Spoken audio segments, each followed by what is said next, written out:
आज से लगभग 30 साल पहले भारत के आदिवासी समुदायों से एक बहुत बड़ा वादा किया गया था, स्वशासन का वादा। और ये वादा किया गया था एक कानून के जरिए, जिसे हम पेसा एक्ट के नाम से जानते हैं। लेकिन सवाल ये है कि क्या ये वादा सिर्फ कागजों तक ही सिमट कर रह गया या फिर जमीन पर हकीकत भी बना? आइए इसी की पड़ताल करते हैं। ये सवाल असल में इस पूरी बातचीत की नींव है। देखिए, ये मामला सिर्फ जमीन या जंगल का है ही नहीं, ये तो जुड़ा है पहचान से, परंपराओं से और अस्तित्व से। और इसी बड़े सवाल का जवाब देने के लिए पेसा एक्ट को लाया गया था। पेसा का जो मूल विचार है ना, वो सुनने में तो बड़ा सीधा साधा लगता है, लेकिन असल में बहुत पावरफुल है।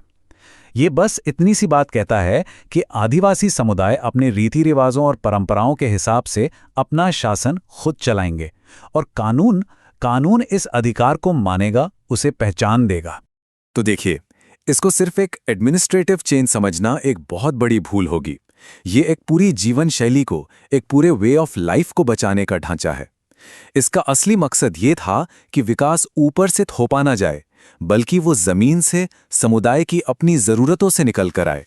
तो चलिए अब जरा गहराई में उतरते हैं। आखिर ये पेसा एक्ट है क्या और इसका लीगल फ्रेमवर्क काम कैसे करता है? तो आसान भाषा में समझिए, पेसा क्या करता है कि जो हमारा पंचायती राज सिस्टम है ना, उसे देश के आदिवासी बहुल इलाकों, जिन्हें शेड्यूल्ड एरियाज कहते हैं, वहां तक ले जाता है। लेकिन, और ये लेकिन बहुत जरूरी है, ये कोई सीधा सीधा कॉपी पेस्ट नहीं है। इसे कुछ खास बदलावों के साथ लाया गया है, जिनका एक ही मकसद है, आदिवासी समुदायों की ऑटोनॉमी को बचाए रखना। फिलहाल ये कानून देश के 10 राज्यों में लागू होता है जहां शेड्यूल्ड एरियाज हैं। इनमें आंध्र प्रदेश, छत्तीसगढ़, गुजरात, हिमाचल प्रदेश, झारखंड, मध्य प्रदेश, महाराष्ट्र, ओडिशा, राजस्थान और तेलंगाना शामिल हैं। मतलब आप समझ सकते हैं कि ये देश के कितने बड़े हिस्से में आदिवासी जीवन पर असर डालता है। अच्छा, यहाँ एक बहुत जरूरी बात समझने वाली है। देखिए, केंद्र सरकार तो कानून बना देती है, लेकिन उसे जमीन पर उतारने के लिए नियम बनाने की जिम्मेदारी राज्यों की होती है। अब इन 10 में से 9 राज्यों ने तो अपने नियम बना लिए हैं, पर एक राज्य उड़ीसा में ये नियम अब तक सिर्फ ड्राफ्ट स्टेज पर ही अटके हुए हैं। पेसा की असली ताकत, इसकी आत्मा अगर कहीं है तो वो है ग्राम सभा में, यानी गांव की अपनी असेंबली। ये कानून पावर को ब्यूरोक्रेट्स या नेताओं के हाथों से निकालकर सीधा समुदाय के हाथों में सौंपता है। और ग्राम सभा को जो अधिकार दिए गए हैं वो कोई मामूली नहीं है, बहुत ठोस हैं। जरा सोचिए, गांव में किस तरह के नशीले पदार्थ बिकेंगे या नहीं, इस पर कंट्रोल।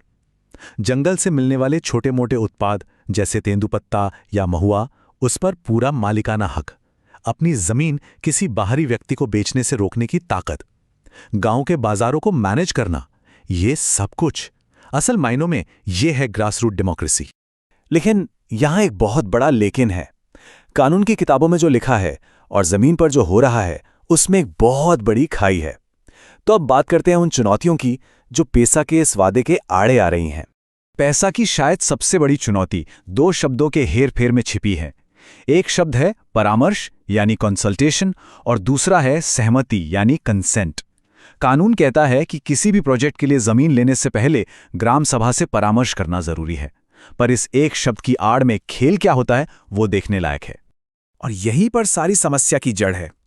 अक्सर अधिकारी परामर्श का मतलब निकाल लेते हैं कि ठीक है, हमने आपको बता दिया, बात खत्म। वो इसे आपकी इजाजत लेना बिल्कुल नहीं समझते। और नतीजा ये होता है कि समुदाय के भारी विरोध के बाद भी प्रोजेक्ट्स को हरी झंडी मिल जाती है। इसका सबसे बड़ा और दुखद उदाहरण है ओडिशा का नियमगिरी केस। नियमगिरी में क्या हुआ? वहां डोंगरिया कोंध जनजाति अपनी पवित्र पहाड़ी पर माइनिंग का जबरदस्त विरोध कर रही थी। अधिकारियों ने दावा किया कि परामर्श तो हो गया है, लेकिन असलियत ये थी कि समुदाय की सहमति कभी ली ही नहीं गई थी। और इसी एक केस ने परामर्श और सहमति के बीच की इस लड़ाई को पूरे देश के सामने ला खड़ा किया। पर मुश्किल सिर्फ इस कंसेंट वाले मुद्दे तक ही सीमित नहीं है। और भी कई बड़ी बाधाएं हैं, जैसे राज्यों के अपने जो माइनिंग और फॉरेस्ट कानून हैं, वो कई बार सीधे सीधे पेसा से टकराते हैं। फिर है सरकारी लेट लतीफ़ी। सोचिए, झारखंड जैसे राज्य को नियम बनाने में ही लगभग 30 साल लग गए। और शायद सबसे बड़ी बात, ग्राम सभा को फैसले लेने की ताकत तो दे दी, पर उन फैसलों को लागू करने के लिए पैसा यानी फाइनेंशियल ऑटोनॉमी वो है ही नहीं। तो सवाल अब ये उठता है कि आगे का रास्ता क्या है? इस वादे को हकीकत में कैसे बदला जाए? अच्छी बात यह है कि इन चुनौतियों से निपटने के लिए एक्सपर्ट्स कुछ बहुत साफ सुथरे रास्ते सुझाते हैं। तो क्या किया जा सकता है?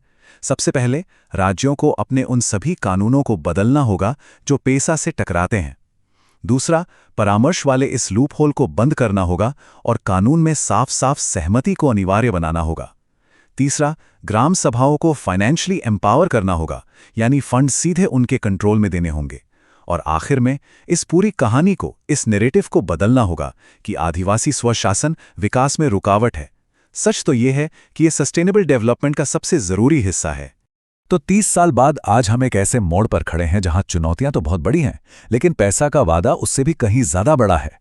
असली सवाल अब बस एक है, क्या हमारी एडमिनिस्ट्रेटिव और पॉलिटिकल विल पावर इतनी मजबूत है कि इस वादे को कागज से निकालकर जमीन पर उतार सके? क्योंकि इसी एक सवाल के जवाब पर भारत के लाखों आदिवासी नागरिकों का भविष्य टिका है।